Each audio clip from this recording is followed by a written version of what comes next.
Halo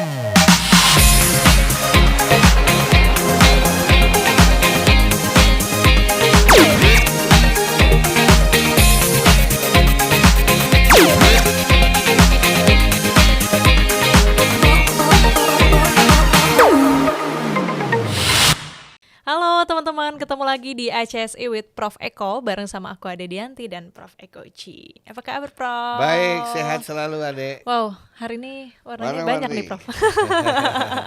Ini namanya sasirangan dari Sasirangan. Kalimantan. Waduh, ini jadi batiknya tuh semuanya dari daerah-daerah di Indonesia. Oke, dan pastinya aku sama Prof dan tim di belakang sudah melakukan prokes sehingga kita diskusinya bisa aman dan juga lancar gitu. Nah Prof, kali ini temanya tentang standar keamanan. Apakah yang banyak diadopsi organisasi atau perusahaan?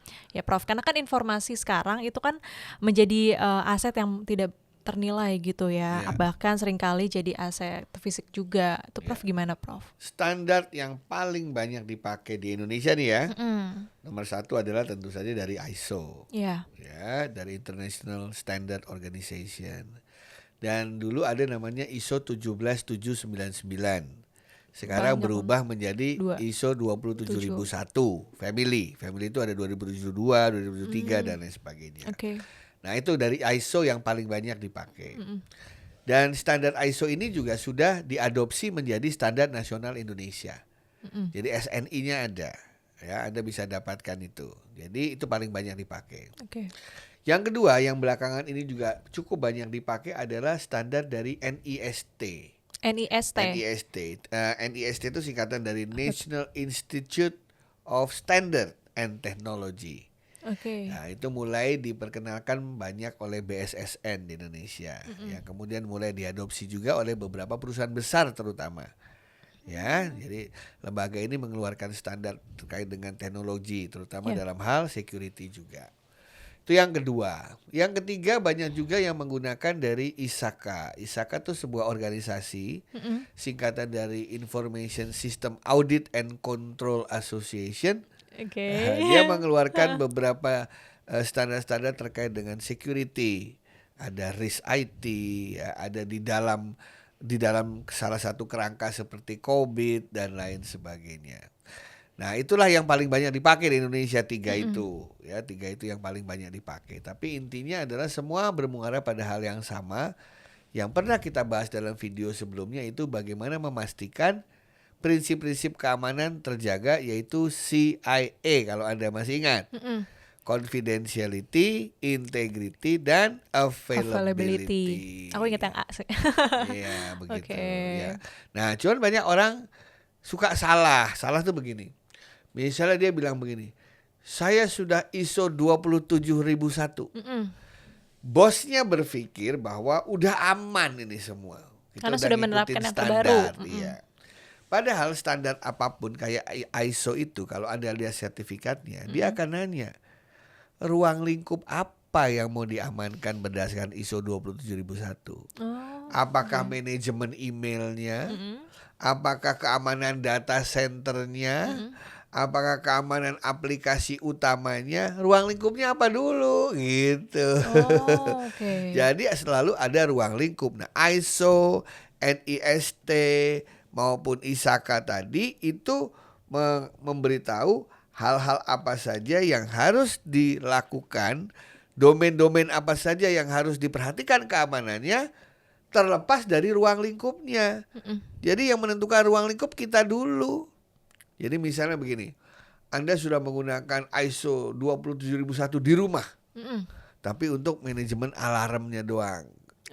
Atau manajemen CCTV-nya, belum yang lain-lain kan? Nah, jadi kita harus melihat itu semua.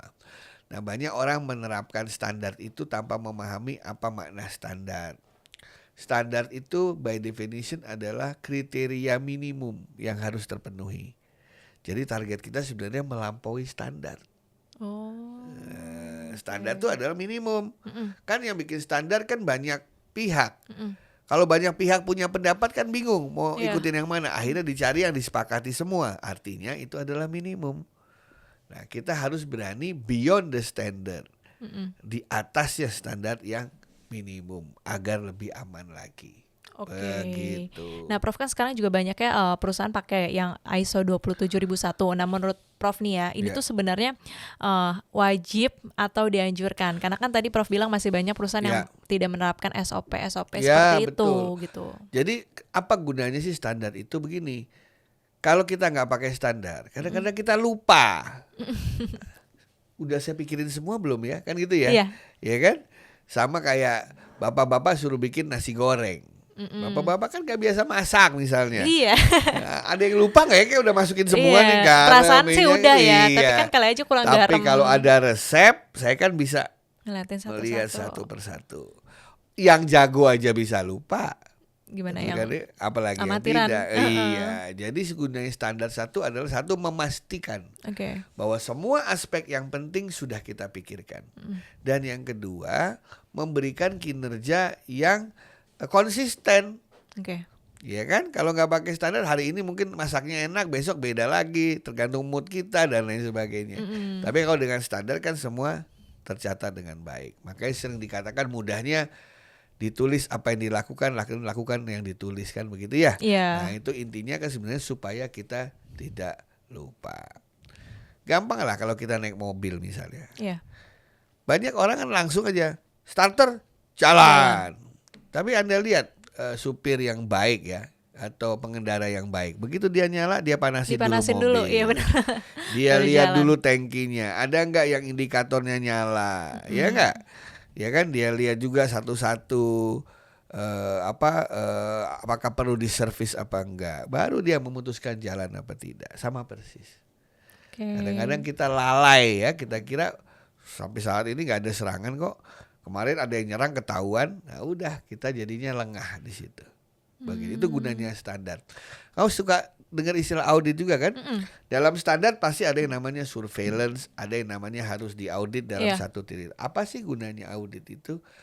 Ya kayak kita cek kesehatan deh. Kalau kita cek kesehatan kan keluar hasil tuh. Iya. Ada yang bintang, Iya. kolesterol, asam urat. Nah, kan kita memperhatikan yang bintang ini. Iya, yang menjadi fokus yang terdapat Betul? di MCU-nya Oke. itu. Terus kita merubah sesuai saran dokter. Iya. Begitu kita lihat, wah bintangnya sudah hilang. Satu persatu hilang ya. Begitu bintangnya hilang semua, apa pikiran kita? Kita merasa udah sehat. Merasa sehat terus mulai makan kambing lagi. Oh iya, kolesterol naik Nah, lagi. Tujuan audit itu adalah untuk memastikan itu tidak terjadi. Oke. Supaya udah sehat ya tetap sehat terus. Makanya dicek untuk memastikan kita tidak turun lagi. Biasanya kalau udah makin-makin sehat, begitu kelihatan sehat, lengah Lalai, lagi. oke. Nah, audit itu adalah untuk mempertahankan kita tetap ada di level Nah, kalau sehat. auditnya itu dari perusahaan menurut Prof itu berapa lama waktunya maksudnya? Audit yang bagus tuh Seharusnya. dari dua pihak, internal dan eksternal. Internal bisa sering, eksternal berkala. Dalam jangka waktu berapa tuh kalau Biasanya kalau eksternal? eksternal 6 bulan sekali atau 1 tahun sekali. Tapi internal setiap kali ada kesempatan silakan. Kalau bagian internalnya itu punya banyak orang, biasanya hampir setiap hari dia ngecek. Apalagi perusahaannya besar, transaksinya besar. Tapi kalau perusahaan menengah biasanya sebulan sekali dicek oleh orang internal. Jadi internal audit dan eksternal audit. Begitu. Oke. Auditnya yang penting itu bukan audit. Temuannya diperbaiki tidak.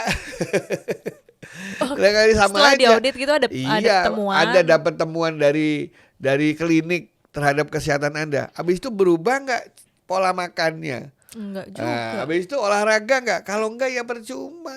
Iya, cuma tahu tapi nggak diapa-apain. Iya, standar tuh barometernya untuk ngecek kita. Habis itu ya terserah kita harus melakukan itu semua yang ada pada standar sehingga kita terjaga dari hal-hal yang tidak kita inginkan. Oke deh, seru Gitu, banget. sis. Kayak gitu aja tuh. Jadi ada keamanan yang tadi Prof bilang, yang sekarang kita pakai juga kan ISO 27001 menjadi anjuran gitu ya, Iya. bahkan kewajiban untuk perusahaan menerapkan itu De sendiri. facto itu yang paling banyak dipakai. Pakailah, saya bilang harus adopsi lah zaman sekarang. Zaman Apalagi sekarang. kalau Anda punya customer banyak, punya aplikasi bagus yang dipakai semua orang. Itu pasti banyak juga yang pengen mengganggu itu. Aduh.